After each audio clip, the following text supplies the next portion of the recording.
আসসালামু আলাইকুম প্রিয় দর্শক, আমরা ঢাকা থেকে international human rights crime reporter ফাউন্ডেশনের কেন্দ্রীয় কমিটির সেক্রেটারি মামুনুর রশিদ সাহেব ইতিমধ্যে সিলেটে অবস্থান করছেন। তো আমরা শাহজালাল মাজার জিয়ারত করে তারপরে আসলাম সিলেটে চা বাগানে। এখন সিলেটে আইসা ঘোরাঘুরি করতেছেন। আগামী শনিবার আমাদের সিলেটের জেলা কমিটি উদ্বোধনী অনুষ্ঠান আছে। তো কেমন সিলেটে আসলেন, আপনার কেমন লাগলো? যতটুকু দেখলেন, ঘুরলেন। অসম্ভব সুন্দর লেগেছে। সিলেটবাসীর উদ্দেশ্যে কিছু বলবেন? সিলেটবাসীর উদ্দেশ্যে তারা ভালো থাকুক, সুস্থ থাকুক। আর এই আবহাওয়া যা দেখছি, সিলেট তো একেবারে মন কাড়া আবহাওয়া, মন কাড়া পরিবেশ। তা এখানে আসলে জন্মানোটাও একটা আল্লাহর রহমত, সৌভাগ্যের জন্ম। পূর্ণভূমি সিলেট আল্লাহর রহমত বেষ্টিত। এখানে আমাদের হজরত শাহজালাল রহমতুল্লাহ আলাইহি এবং আমার ধারণা যে তাকে ঘিরেই এই রহমত আল্লাহ এখানে নাজিল করেছে। তো সবাই আল্লাহর সেই রহমতে নিবদ্ধ থাকুক, এটাই আমি কামনা করব। এবং যে আপনারা যে সিলেটে আসছেন আগামীকাল শনিবার 21 ডিসেম্বর সিলেটের এই জেলা মানবাধিকার কমিটি উদ্বোধন করবেন, তো সে এই উদ্বোধন উপলক্ষে সিলেটবাসীর বা মানবাধিকার কর্মীদের উদ্দেশ্যে কিছু বলার আছে কিনা?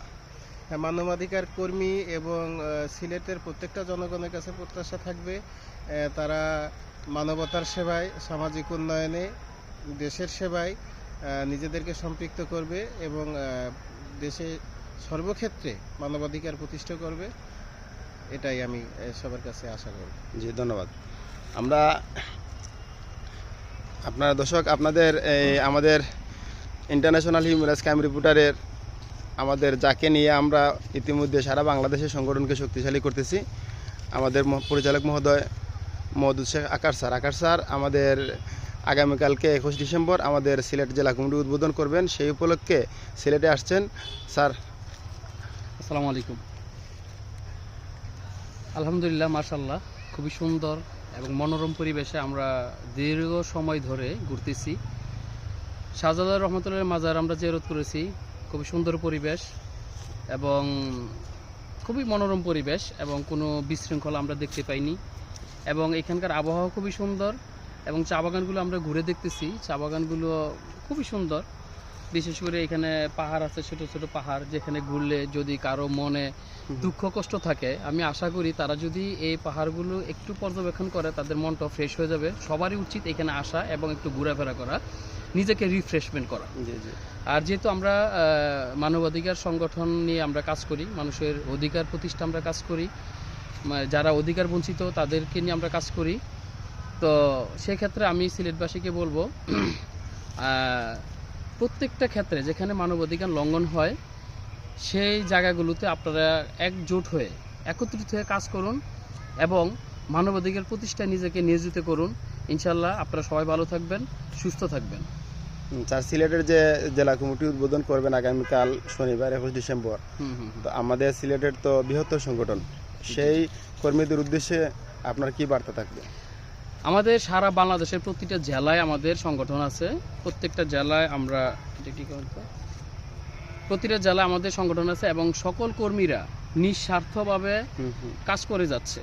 নিজের পকেটের অর্থ ব্যয় করে তারা কাজ করে যাচ্ছে। আমাদের সংগঠনের প্রথম কথা হচ্ছে যে আমরা নিজেরা অপরাধ করব না এবং অপরাধীদের আইনের হাতে তুলে দিয়ে আমরা মানবাধিকার প্রতিষ্ঠা করব। তো এই কথাটা নিয়েই আমরা এখানে আগাচ্ছি এবং সিলেট জেলার যে মানবাধিকার কর্মী যারা আছে সবার প্রতি আমার আশা থাকবে, যেখানে মানবাধিকার লঙ্ঘন হবে আপনারা সেখানে যাবেন এবং মানবাধিকার প্রতিষ্ঠার জন্য সর্বোচ্চ আপনারা চেষ্টা করবেন এবং আমরা কেন্দ্রীয় কমিটি থেকে আপনাদেরকে সর্বোচ্চ সহযোগিতা করব এবং প্রশাসনিক কর্মকর্তা যারা আছে তারাও আপনাদেরকে সহযোগিতা করবে।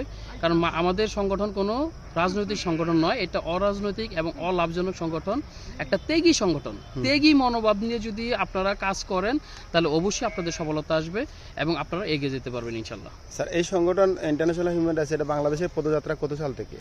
আমাদের 2000 সাল থেকে আমরা এটার পদযাত্রা আমরা 2004-এ আমরা গভর্নমেন্ট রেজিস্ট্রেশন পাই এবং দীর্ঘ 20 বছর ধরে আমরা এই সংগঠনটি পরিচালনা করে আসতেছি এবং সততার সাথে এখনও কোনো কমপ্লেন আমাদের সংগঠনে নেই। তার কারণ হচ্ছে আমাদের সংগঠনের ভিতরে যদি কেউ কোনো দুর্নীতির সাথে জড়িত থাকে তাদেরকে সাথে সাথে আমরা আইনের হাতে তুলে দেই এবং আইনীয় ব্যবস্থা নিয়ে আমরা নিজেরাই তাদের বিচার সালিসের মাধ্যমে আমরা তাদেরকে একটা সেটআপে নিয়ে যাই যাতে করে কোনো অপরাধ করতে না পারে। এই 20 বছরে তো স্যার সংগঠনটা আরও শক্তিশালী হওয়ার কথা ছিল, কিন্তু ইতিমধ্যে আপনি পরিচালকের দায়িত্ব নেওয়ার পরে আমরা দেখতেছি সারা দেশে সংগঠনটা ব্যাপকভাবে কাজ চলতেছে, কিন্তু আরও আগে কোথায় দুর্বলতা ছিল এই সংগঠনের, যেহেতু একটা সুনামধন্য সংগঠন? অ্যাকচুয়ালি আমাদের যিনি চেয়ারম্যান মহোদয় ছিলেন তার সহকর্মী যারা এতদিন ছিল তারা হয়তো স্যারকে সঠিকভাবে সহযোগিতা করতে পারেনি, যার কারণে সংগঠনটা আরও দ্রুত আগাতে পারেনি। তো এখন আমরা যারা আছি এই গত 1 বছর ধরে আমরা কেন্দ্রীয় পরিচালনা পর্ষদে যারা আছি আমরা স্যারকে এমনভাবে সহযোগিতা করতেছি এবং এমন প্ল্যানিংগুলি আমরা তৈরি করতেছি যার কারণে আমাদের সংগঠন এখন দ্রুত আগায় যাচ্ছে এবং সারা বাংলাদেশ এখন ইনশাল্লাহ প্রত্যেকটা জায়গায় কমিটি আবার স্ট্রং হয়ে গেছে। জি, ধন্যবাদ।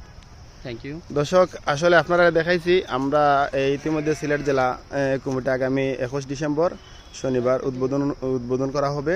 আমাদের পরিচালক মহোদয় ইতিমধ্যে সিলেটে আসছেন, এখন একটু চা বাগানে ঘুরতেছেন। আপনাদের আমাদের খাজির বাজার, সিলেট খাজির বাজার আমাদের অফিসে এখানে অনুষ্ঠান হবে এবং সাংস্কৃতিক অনুষ্ঠান আছে। তো আগামী শনিবার 21 ডিসেম্বর সন্ধ্যার পরে মাগরিবের পরে আমাদের মূল কার্যক্রম শুরু হবে। আশা করি সবাই আসবেন এবং আমাদের প্রোগ্রাম যেন সফল হয় সেই লক্ষ্যে সবাই দোয়া করবেন। সবাই ভালো থাকবেন, সুস্থ থাকবেন। যেখানেই মানবাধিকার লঙ্ঘন সেখানেই যেন আমরা কাজ করতে পারি। জয় হোক মানবতার। আমরা একে অন্যের পাশে থাকতে পারি, সুখে দুঃখে ভুলে গিয়ে আমরা যেন একে অন্যের পাশে থেকে কাজ করতে পারি। গরিব দুঃখী মানুষের আমাদের সাধ্যমতো আমরা যেন সহযোগিতা করতে পারি। যেখানেই মানবতা লঙ্ঘন হবে আমরা সেখানেই হাত দিব এবং মানবাধিকার প্রতিষ্ঠায় যতটুকু করার দরকার আমরা সব কিছু করে আমরা এগিয়ে যাব ইনশাল্লাহ। সবাই ভালো থাকবেন, সুস্থ থাকবেন। আসসালামু আলাইকুম।